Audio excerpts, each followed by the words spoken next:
ఓం వసుదేవసుతం దేవం కంసచాణూరమర్దనం దేవకీ పరమానందం కృష్ణం వందే జగద్గురుం. ఓం శ్రీ రాధాకృష్ణాభ్యాం నమ. కృష్ణం వందే జగద్గురుం, అర్జునం వందే జగదేక వీరం. మనకి ఆ గురుగ్రహం అందరూ కూడా ఏమని చెప్తారంటే, గురుగ్రహం కనుక నీకు బాగున్నట్లయితే నీవు సంచుల కొద్దీ డబ్బులు వస్తాయి, లేకపోతే క్వింటాల కొద్దీ బంగారం వస్తుందని చెబుతూ ఉంటారు. మీరు కూడా ఆనందంగా వింటూ ఉంటారు. కానీ గురుగ్రహము ఏ విధమైనటువంటి సంపదలని కూడా మీరు కోరుకున్న రేంజ్లో ఇవ్వదు. మీ నాన్న మీకు ఆస్తి ఇస్తాడు, ఎప్పుడు ఆయన చచ్చిపోయేటప్పుడు ఇస్తాడు. ఆయన బ్రతికుండగా చిన్నప్పుడు నీకు ఒక 100 రూపాయలు, మహా అయితే ఒక 500 డైలీ ఖర్చులకు ఇస్తాడు. ఆ విధంగా గురుగ్రహం ఏం చేస్తుందంటే ముందు నీకు బుద్ధి బలాన్ని ఇస్తుంది. అంతే తప్ప ఇట్లా సొల్లు కబుర్లు చెప్పేటటువంటి పండితులు అవనియండి, సొల్లు కబుర్లు చెప్పేటటువంటి జ్యోతిష్కులు అవనియండి, వీళ్ళని ఎట్టి పరిస్థితుల్లో వీళ్ళని రాహు కబళించినప్పుడు, కలిపురుషుడు దూరేసినప్పుడు అవతల వాళ్ళని ప్రలోభ పెట్టడానికి చెప్తూ ఉంటారు. ఇది గురువు యొక్క పని కాదు. వాళ్ళకే ఫస్ట్ గురువు అనుగ్రహం లేదంటూ ఇలా చెప్తున్నటువంటి వాళ్ళు, అటువంటి వాళ్ళ మాటలు వింటే మీకేం వస్తుంది అనుగ్రహం? కాబట్టి మన దేవతల గురువు అయినటువంటి బృహస్పతి ఎప్పుడూ కూడా మీకు చక్కటి ఆలోచన విధానాన్ని, నిజాయితీని, ఆ తర్వాత చక్కగా మీరు రుజుమార్గంలో వెళ్ళేటటువంటి విధానాన్ని ఇస్తారు. ఇప్పుడు మంగిలికి డబ్బులు ఇచ్చారంటూ మంగిలిని బ్యాడ్ పాపులర్ చేశారు.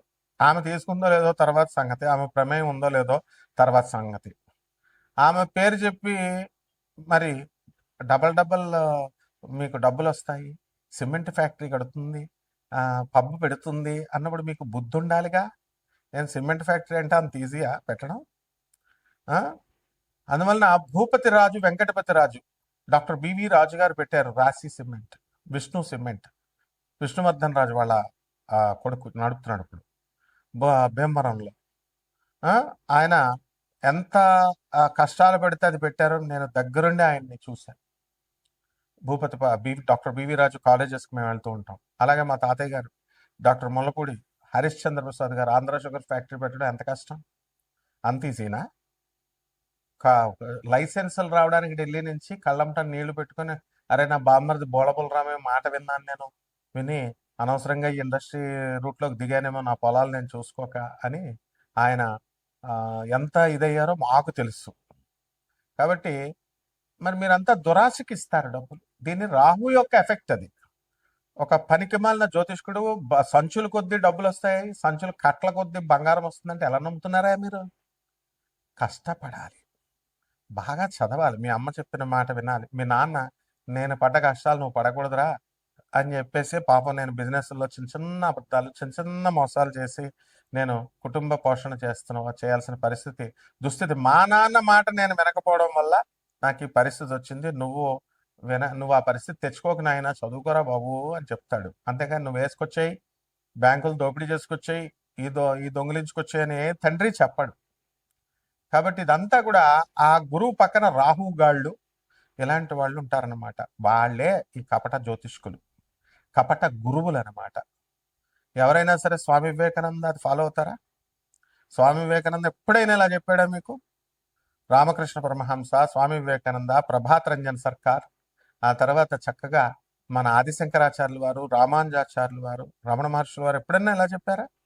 మరి ఇప్పుడున్న స్వామీజీలు నా దగ్గరికి వచ్చేయి, పూజ చేసుకో, కోట్లు వచ్చేస్తాయి, గోశాల పెట్టా, నీకు మోక్షం డైరెక్ట్ ఇచ్చేస్తా, ఈ ప్రవచనకారులు ఇలా చెప్పేటటువంటి వాళ్ళు. లేకపోతే గోశాల అంటాడు ఒకడేమో గుళ్ళు కట్టానంటాడు, ఒకడు కాశీలో పెట్టానంటాడు.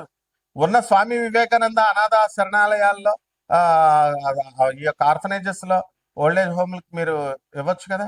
ఉన్న వాటికి ఇవ్వరు వీళ్ళు కొత్తగా పెడతారు వీళ్ళ బ్రాండ్తో, పనికి మాలిన వాళ్ళు.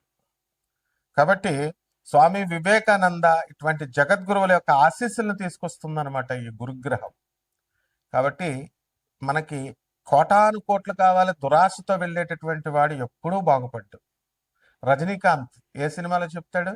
నరసింహ, నీది కాంతి నీ దగ్గరికి రాదు, నీదైంది నిన్ను వదిలి ఎప్పటికీ పోదు. నువ్వు ప్రయత్నించకపోయినా నీ దగ్గరికే వస్తుంది. ఇది సిద్ధాంతం నరసింహ. కాబట్టి చక్కగా ఆ గురుగ్రహం మనకి 19వ తారీఖు ఏప్రిల్ నెలలో స్వక్షేత్రగతుడు అవుతున్నాడు శుక్రగ్రహం. అలాగే మనకి ఈ యొక్క గురుడు కర్కాటక రాశిలోకి 2 జూన్ తర్వాత రాబోతున్నాడు. 31 అక్టోబర్ 2026 వరకు కూడా మనకి ఈ యొక్క కర్కాటక రాశిలో ఉండడం జరుగుతుంది. ఆ తర్వాత సింహరాశిలోకి ప్రవేశం చేస్తాడు 31వ తేదీ అక్టోబర్ నెల 2026 సంవత్సరం నుంచి.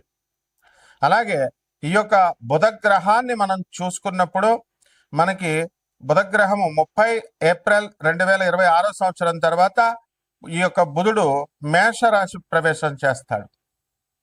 అలాగే ఈ యొక్క కుజగ్రహాన్ని కనుక మనం చూసుకున్నప్పుడు మనకి కుజుడు చక్కగా మే 11వ తేదీ 5వ నెలలో మనకి కుజుడు మేషరాశిలోకి ప్రవేశిస్తాడు. అంతవరకు మీనరాశిలో 2 ఏప్రిల్ నుంచి ఉన్నాడు 2026 సంవత్సరంలో. ఈ విధమైనటువంటి గ్రహ మార్పుల వలన, ముఖ్యంగా ఈ యొక్క గురుడు శుక్ర గ్రహాల మార్పుల వలన, అలాగే ఈ కుజ బుధ గ్రహాల మార్పుల వలన, ముఖ్యంగా ఈ గురుగ్రహ సంచారం వలన మన 12 రాశుల వారికి కూడా ఏ ఏ రిజల్ట్స్ని ఇస్తుంది ఒక్కొక్క రాశి వారిగా మనం చెప్పుకుందాం. ఇవన్నీ కూడా గోచార రీత్యా మనం చెప్పేటటువంటి ఫలితాలు కోటాను కోట్ల మందికి. మరి విడివిడిగా మీరు తెలుసుకోవాలనుకుంటే మీ వ్యక్తిగత జాతకాలు చూసినప్పుడు మాత్రమే తెలుస్తుంది. కాబట్టి ఎవరైతే సీరియస్గా ఉన్నటువంటి వాళ్ళు, సీరియస్గా డెవలప్ అవ్వాలనుకునేటటువంటి వాళ్ళు, అంతేగాని గ్రీడీగా కాదు. మంగ్లీ దగ్గరికి వెళ్ళి 5 లక్షలు వేసాం 10 లక్షలు అయిపోతాయి, 5 కోట్లు పెట్టాం, కోటి రూపాయలు పెట్టాం, తర్వాత బ్లేమ్ చేసుకుంటే ఒక్క రూపాయి కూడా రాదు వాళ్ళందరికి కూడా. నేను చెప్తున్నాను ఆ నవగ్రహాల సంచారం తెలిసిన వ్యక్తిగా. ఇప్పుడు కేసులు పెట్టారు, ఇవన్నీ చేసుకుంటున్నారు కదా, వాళ్ళు చూడండి ఆ కేసులో ఒక్క బాధితుడికి కూడా ఒక్క రూపాయి కూడా రాదు.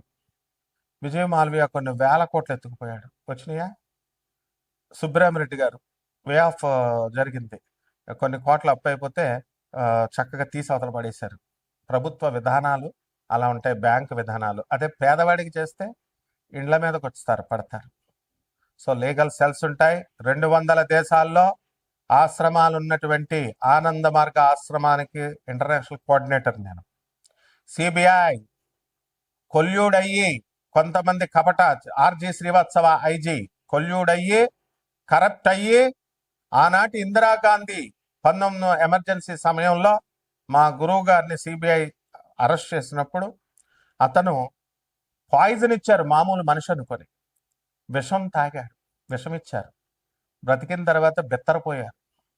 బెత్తరపోయిన తర్వాత ఆయన సాక్షాత్తు శివసంభూతుడని తెలుసుకొని అదే ఐజీ శ్రీవాత్సవ ఆయన పాదాల మీద పడి క్షమాపణ అడిగి ఈ రోజున మాకు ఆనంద్ నగర్ జార్ఖండ్ లో Singhbhum first landscape on the earth అని అక్కడ ఆయన సన్యాస దీక్ష తీసుకున్నాడు మా గురుగారి దగ్గర. ఇప్పుడు కూడా సర్వ్ చేసుకుంటున్నాడు.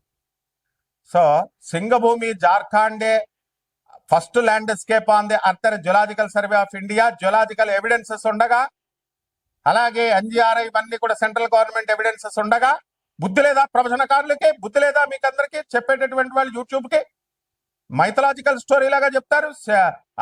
ఏది ఈ యొక్క ఏమిటది కల్కి పుడతాడు, ఏమిటి ఆ ప్లేస్ ఏమిటి? కల్కి పుడతాడు శంబాలా నగరం. రిపీట్, కల్కి పుడతాడు, అది శంబాలా నగరం అని ఒక మైథలాజికల్ స్టోరీ లాగా. అదేదో ఎక్కడో ఉంటది, అది హిమాలయ పర్వతాల తర్వాత ఎక్కడో ఉంటది, మానవులు వెళ్ళలేరు. ఏంటి సొల్లు కబుర్లు చెప్పాను నేను. First landscape on the earth Singhbhum, refer చేసుకోండి గూగుల్. జార్ఖండ్ ఇండియా, అది భూభాగం అని చెప్పి జియోలాజికల్ ఎవిడెన్సెస్ చెప్తుంటే మళ్ళీ మీరు ఇది చేస్తున్నారు. ఏం do you want me to file the cases against all such YouTubers? ఎందుకు చరిత్రను మారుస్తున్నారు మీరు? అలాగే రాముడు అయోధ్యలోనే పుట్టాడు. మైథలాజికల్ స్టోరీ రామాయణం కావ్యం అని చెప్పడానికి మీకు ఎవరిచ్చారు అధికారం? మరి పని పట్టలేక అయోధ్యలో రామాలయం కట్టారు. పని పట్టలేక భక్తులందరూ రాముల వారి దగ్గరికి వెళ్తున్నారు. అలాగే మధురాలో కృష్ణుడు పుట్టాడు, దట్స్ ఆల్. మళ్ళీ కృష్ణుడు మైథలాజికల్ స్టోరీ భాగవతం అబద్ధం, భగవద్గీత అబద్ధం అంటూ కొంతమంది యూట్యూబర్లు రా మీరంతా. యూట్యూబర్లు మీరు ఉపాసకులు అవుతారా? మీరు భక్తులు అవుతారా? స్వామి వివేకానంద శిష్యులా మీరు? గురు పరంపర నుంచి వచ్చినటువంటి వాడిని నేను చెప్తున్నాను. రాముడు గురువు. రాముడు అయోధ్యలోనే పుట్టాడు, అదే సాకేతం. మధురలో కృష్ణుడు పుట్టాడు, అదే గోలోకం. రామాయణం అనేటటువంటిది కల్పితం కాదు, భాగవతం అనేటటువంటిది కల్పితం కాదు, కురుక్షేత్రం అనేటటువంటిది కల్పితం కాదు. యక్షిణీల గురించి మీకేం తెలుసురా? యక్షిణీల గురించి చెప్తున్నారు ఒక ఆర్గనైజ్డ్ గా, ఒక గౌరవప్రదంగా. నేను చెప్పుకొస్తే వేరే ఛానల్ వాళ్ళు వేరే గొట్టంగాల్ని చిన్న చిన్న వాళ్ళని పెట్టి యక్షిణీలు గురించి మీకు తెలిసినట్టు చెప్తున్నారు. మీరు ఉపాసన చేయలేదంటూనే మీకేం తెలుసు అసలు? ఎందుకు? How do you degrade the Hindu goddesses? So ఇవన్నీ కూడా మీరు చెప్పడం వల్ల, దురాశాపరులైనటువంటి ఈ జనం చూడడం వల్ల ఏమవుతుందంటే ఈ యొక్క మీకు రిజల్ట్స్ రావు. గురుగ్రహం చేసేది అదే నిజమైనటువంటి జ్ఞానాన్ని చెప్పడం. గురు పరంపర అంటే ఆజ్ఞాపించాలా గురువు, ఆదేశ్ గురు దత్తాత్రేయుడు ఆదేశిస్తాడు. It is an order. Adi శంకరాచార్యుల ఆది గురువు ఏమంటాడు? నా గురోరధికం, నా గురోరధికం, నా గురోరధికం ఇది శివ శాసనత. శివుడు శాసించాడు. ఇదేమన్నా రాజకీయ నాయకుళ్ళు సీఎంలు పిఎంలు అనుకుంటున్నారు చెప్పడానికి? దిస్ ఇస్ ఆర్డర్, గురువు ఆర్డర్. కాబట్టి ఇక నుంచి ఎటువంటి మైథలాజికల్ స్టోరీస్ లాగా ఎవరు కూడా చెప్పకూడదు. అలా కనుక చెప్పినట్లయితే తప్పకుండా లీగల్ ప్రొసీడింగ్స్ కి వెళ్తాం. ఇదే గురుగ్రహం చేసేటటువంటిది. అంతేగాని బస్తాలు బస్తాలు డబ్బులు మీకు ఇచ్చేది, బస్తాలు బస్తాలు మీకు డబ్బుల్ని ఇవ్వదు. జ్ఞానాన్ని ఇస్తుంది, మంచి గురువుల్ని ఇస్తుంది, మంచి స్నేహితుల్ని ఇస్తుంది, నిజాయితీ పరులుగా ఉన్నటువంటి వాళ్ళని చేత మీకు కల్పించి యథార్థ భక్తిని, నిజ భక్తిని మీకు కల్పిస్తుంది. ఇక 12 రాశుల వారికి ఒక్కొక్క రాశి వారిగా మీకు ఏమేం ఫలితాలు ఇస్తుందో ఈ వీడియోలో చూద్దాం. మీనరాశి. ఈ మీనరాశి వారికి అందరికీ కూడా ఏలినాటి శని జరుగుతుంది. ఈ ఏలినాటి శని గ్రహ ప్రభావం వలన అందరికీ కూడా మనశ్శాంతి లోపం పోతుంది. మనశ్శాంతి లోపం ఏంటి? ఐపీఎల్ మ్యాచ్ల్లో మేము బెట్టింగ్లు పెడదాం అనుకుంటున్నాం, గెలుస్తామా గెలమ్మా. బెట్టింగ్ల జోలికి వెళ్ళకండి నాయన, క్యాసినోల జోలికి వెళ్ళకండి. ఇదంతా కూడా ఆకర్షిస్తుంది మిమ్మల్ని. జన్మంలో ఉన్నటువంటి శని, కుజ, బుధ గ్రహాలు ఆకర్షిస్తే బెట్కాయ్ బెట్కాయ్ బెట్కాయ్ అని. కానీ అక్కడ బుధుడు తెప్పేసేస్తాడు. బుధుడు మంచి స్థానంలో లేడిది తెలుసుకోండి. అలాగే ఏలినాటి శని జరుగుతుంది. వ్యయంలో ఉన్నటువంటి రాహుగ్రహ ప్రభావం వలన విపరీతమైనటువంటి టెన్షన్లు ఉంటాయి. పార్టీలు పబ్బాలు బ్రహ్మాండంగా జరుగుతాయి. పార్టీలకి పబ్బులకి బాగా వెళ్తారు. మరి చక్కగా అర్ధాష్టమంలో ఉన్నటువంటి గురుగ్రహ ప్రభావం వలన మీరందరూ కూడా చక్కగా ఏమవుతుందండి అని అంటే పనులన్నీ కూడా 1-2 సార్లు ట్రై చేయాల్సినటువంటి అవసరం ఉంది. ప్రభుత్వ ఉద్యోగాలు కానీ ప్రైవేటు ఉద్యోగాల్లో ఉన్నటువంటి వాళ్ళు వీళ్ళందరూ కూడా వేరే వేరే ఊర్లకి వీళ్ళు ట్రాన్స్ఫర్లు అవ్వడము ఇలాంటివన్నీ కూడా జరుగుతాయి. అయితే ఆ స్థానాలు మీకు నచ్చకపోవచ్చు, కానీ జరుగుతాయి. ప్రభుత్వ ఉద్యోగాలు చేస్తున్నటువంటి వాళ్ళకందరికీ కూడా టీఏలు, డిఏలు, అరియర్స్లు ఇవన్నీ కూడా వచ్చేయడానికి అవకాశాలు ఉంటాయి. అలాగే మీనరాశి విద్యార్థులు ఎవరైతే ఉన్నారో మీకు కాన్ఫిడెన్స్ చాలా ఎక్కువగా ఉంటుంది. చదువు మీద చాలా శ్రద్ధ చూపించాల్సినటువంటి అవసరం ఉంది. చదువైపోయినటువంటి వాళ్ళందరూ కూడా కొత్తగా ఇండస్ట్రీస్ పెట్టుకోవాలి, ఏదో ఒక సొంత వ్యాపారాలు పెట్టుకోవాలనే ప్రయత్నాలు మీరు చేస్తూ ఉంటారు. అలాగే వ్యవసాయదారులు, కుటుంబాల నుంచి వచ్చినటువంటి వాళ్ళందరూ కూడా వ్యవసాయం బ్రహ్మాండంగా పండించి పంటలు అన్నీ కూడా మంచిగా పండిస్తారు. అలాగే కమిషన్ ఏజెంట్లు కూడా బ్రహ్మాండంగా లబ్ధి పొందడం అనేటటువంటిది జరుగుతుంది. ఇక చేపల రొయ్యల చెరువులు నడుపుతున్నటువంటి వాళ్ళ పరిస్థితి కూడా డెవలప్మెంట్ ఉంటుంది. అండ్ వ్యవసాయం రంగంలో ఉన్నటువంటి వృత్తులు, హార్టికల్చర్ బిజినెస్లు, హార్టికల్చర్ ఫెర్టిలైజర్స్, ఈ యొక్క బిజినెస్లు, వ్యవసాయ ప్రొడక్ట్స్ అమ్మేటటువంటి షాపులన్నీ కూడా బ్రహ్మాండంగా ఉంటాయి. మరి అలాగే కూరగాయల మార్కెట్లు, హోల్సేల్ వ్యాపారాలు ఇవన్నీ కూడా మంచిగా బాగా సంపాదించడం అనేటటువంటిది సంపాదిస్తారు. హోటళ్ళు, చిన్న చిన్న కిరాణా షాపుల దగ్గర నుంచి డిమార్ట్ ఇలాంటి డిపార్ట్మెంటల్ స్టోర్స్, ఈ యొక్క బట్టల షాపులు, బంగారపు షాపులు కిటకిటలాడుతూ ఉంటాయి. ఆ రకంగా ఈ యొక్క మీనరాశి వారికి అందరికీ కూడా ఇన్కమ్ ట్యాక్స్ ఈ డిపార్ట్మెంట్లో పనిచేస్తున్నటువంటి వాళ్ళ, కమర్షియల్ ట్యాక్స్ డిపార్ట్మెంట్లో పనిచేస్తున్నటువంటి వాళ్ళందరికీ కూడా మీకు లాభాలు అధిక స్థాయిలో రావడానికి అవకాశాలు ఉన్నాయి. ఆధ్యాత్మిక సంస్థలు, ఆర్ఫనేజెస్ రన్ చేస్తున్నటువంటి వాళ్ళు, దేవాలయాలు, గుళ్ళు కడుతున్నటువంటి వాళ్ళకి కొంచెం కష్టతరంగా ఉంటుంది. అండ్ ఈ మీనరాశికి చెందినటువంటి వాళ్ళు ఎవరైనా సరే వాళ్ళ ఆధ్యాత్మికంగా ఆలోచనలు అనేటువంటివి ఎక్కువ వస్తాయి. అరే ఫిజిక్స్ కెమిస్ట్రీ పుస్తకాలు తీరాయంటే వాడు దేవుడి కోసం శనీశ్వరుడు చాగంటి కోటేశ్వరరావు గారు ఉపన్యాసాలు తీసి చదువుతూ ఉంటారు, వింటూ ఉంటారు. సో మంత్రతంత్రాలు నేర్చుకుంటే మాదిగ దండోరా మన డిబేట్లలో కూర్చుంటే భారతదేశం ఎక్కడికో చంద్రుడి మీదకి వెళ్ళిపోతున్నప్పుడు, శాటిలైట్ల మీదకి వెళ్ళిపోతున్నప్పుడు మంత్రాలతో మీరు భారతదేశం ఈ చదివితే మనం సైన్స్ ఇన్నోవేషన్స్ చేయగలుగుతాం అని చెప్పి మన మాదిగ దండోరా కృష్ణ మాదిగ వాళ్ళ అనుచరులు చెప్తా ఉంటారు డిబేట్లలో.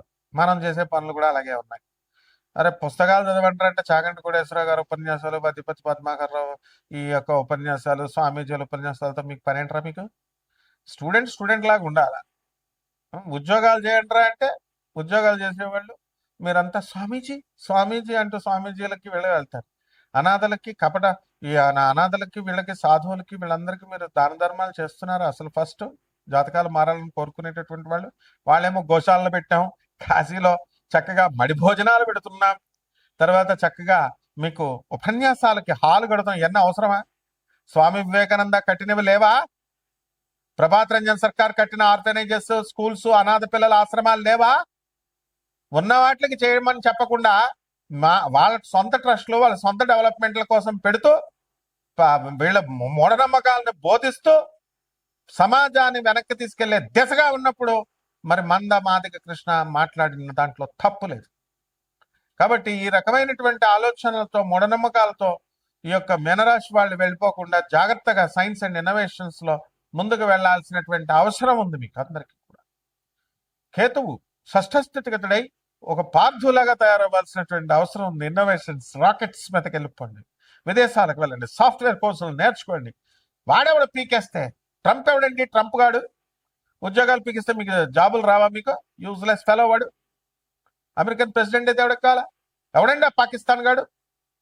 వెళ్ళండి, యుద్ధాలు చేయండి చక్కగా.